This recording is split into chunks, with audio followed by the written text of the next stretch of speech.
सभी सुधी पाठकों को, दर्शकों को, श्रोताओं को और प्यारे विद्यार्थियों को मेरा सादर वंदन, नमन, शुभ संध्या। और जैसा कि हम प्रतिदिन एक वीडियो बनाते हैं, तो आज मैं छुट्टी पर थी, तो साथी जनों के साथ वीडियो नहीं हो पाया, और लेकिन अपने वादे के मुताबिक मैं अपनी उपस्थिति दे रही हूँ एक संदेश वीडियो के माध्यम से। और जैसा आप देखते ही हैं प्रतिदिन, Rawat madam, Kanyal sir, Tamta sir, Vimla ma'am और पूजा मैम और मैं, हम लोग कुछ न कुछ संदेश और कुछ सार्थक बातें आपके समक्ष रखते हैं। और उसी कड़ी में कन्याल सर ने मुझे एक सेल्फी स्टिक दी थी और उन्होंने कहा था कि बहना इसको यूज़ करके बनाना, तो मैं ये प्रयास कर रही हूँ। और आज जो मैं बात प्रस्तुत करने जा रही हूँ, इसमें पहले एक अपना गीत जो मेरे एक विद्यार्थी खुशबू ने मुझसे तरन्नुम में गाने की फरमाइश की थी, और उसने मुझसे कहा था कि मैम आप अपनी ये कविता गा करके सुनाइए हमको, इसका वीडियो बनाइए। तो उसकी बात का मान रखते हुए मैं अपना ये गीत, अपनी कविता तरन्नुम में गाने की कोशिश कर रही हूँ, लयबद्ध रूप में गाने की कोशिश कर रही हूँ। हालांकि लय ऐसे विधिवत कोई निकाली नहीं है और संगीत का ज्ञान है नहीं, पर जितना भी प्रयास है। कविता का शीर्षक है, इस पर मैं चर्चा पहले भी कर चुकी हूँ। कविता का शीर्षक है सपनों को वनवास न देना। तो मैं प्रयास करती हूँ।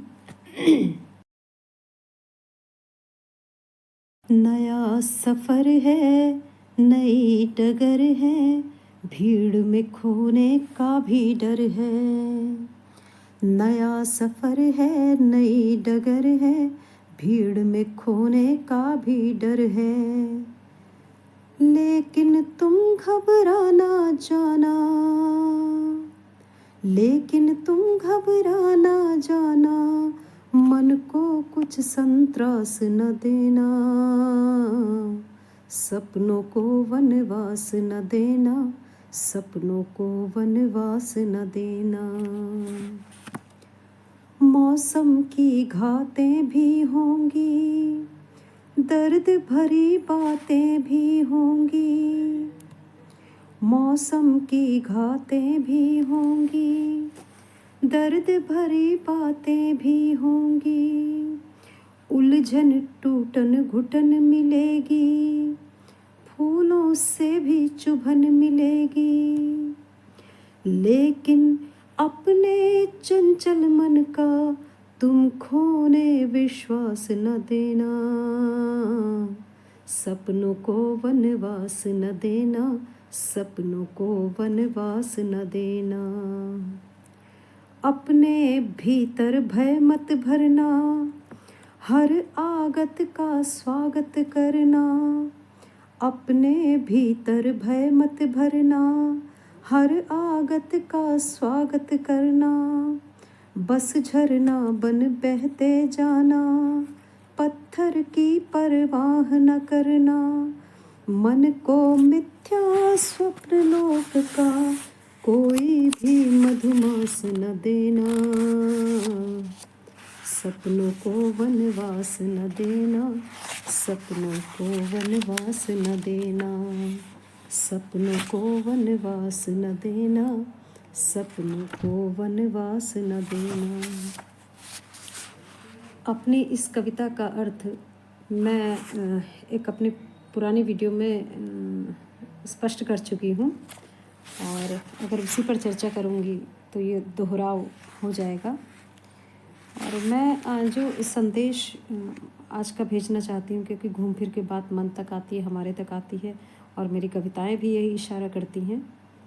हम अपने मन में जाने क्या क्या, जिस दिन हम मन भरे रहते हैं, जिस दिन हम मन को पढ़ना सीख जाएंगे, इसको गढ़ना सीख जाएंगे, तो सभी चीज़ें अपने आप दुरुस्त होने लगेंगी, ठीक होने लगेंगी। क्योंकि मन जो है सारा खेल तमाशा करवाता है। तो इसी को लेकर मैंने एक कविता लिखी थी। इसका शीर्षक है चिंताओं से मुक्त। निकाल बाहर फेंकी मैंने अपने भीतर से बेज़रूरत की चीज़ें, व्यग्र करती चिंताएं, सीलन फैला रही हताशाएं, बेवजह की सोचें, सब कुछ। बहुत कचरा था भीतर, जला डाला आज सब। बैठी हूँ अब ऊंचाइयों पर बिछाए मन के मचान में, देखने को दिवाली की रौनकें। आज जीऊँगी मैं खुद को भरपूर, क्योंकि आज कर लिया है खुद को बेवजह की चिंताओं से दूर। आज कर लिया है खुद को बेवजह की चिंताओं से दूर। तो हमारे भीतर ना जाने क्या क्या भरा रहता है, और मैं ये मानती हूँ कि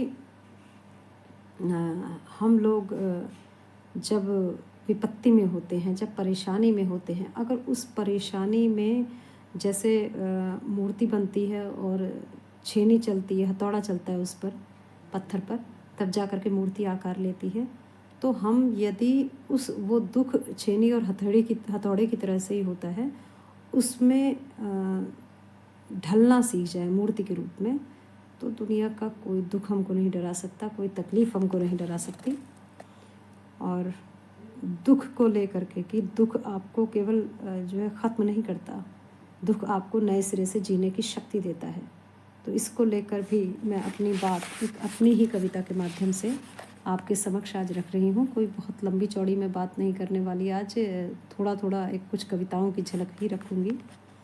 कविता का शीर्षक है दुख की भट्टी में पके लोग। भारी होता है दुख, मनो टन भारी ईंट के वजन की तरह। गुरुत्वाकर्षण बल होता है दुख में, ज़मीन से जोड़े रखता है आदमी को।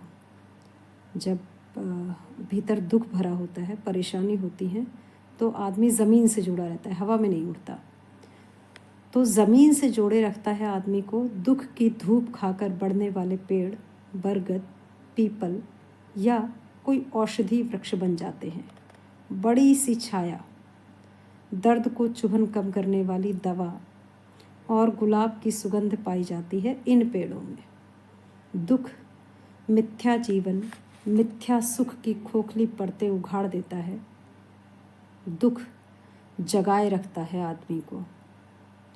दुख की भट्टी में तपे हुए लोग, पके हुए लोग बड़े पक्के हो जाते हैं और आसानी से नहीं टूटते। दुख का विष मीरा के लिए अमृत, तो बुद्ध के लिए ज्ञान, और आदमी के लिए आदमियत का पाठ बन जाता है दशरथ मांझी की तरह। तो मेरा आपसे ये निवेदन है कि कभी भी तकलीफ़ें आएँ तो उनसे घबराए ना, और तकलीफ़ों में खुद को मांझने की, खुद को बनाने की, निर्मित करने की कला सीखें। और ईश्वर की अनुकंपाएँ आप सब पर रहें। आप सभी स्वस्थ रहें, प्रसन्न रहें, जीवन में निरंतर आगे बढ़ते रहें। इसी के साथ कल फिर किसी अन्य विचार के साथ आपके समक्ष पुनः उपस्थिति दूंगी। तब तक के लिए नमस्कार।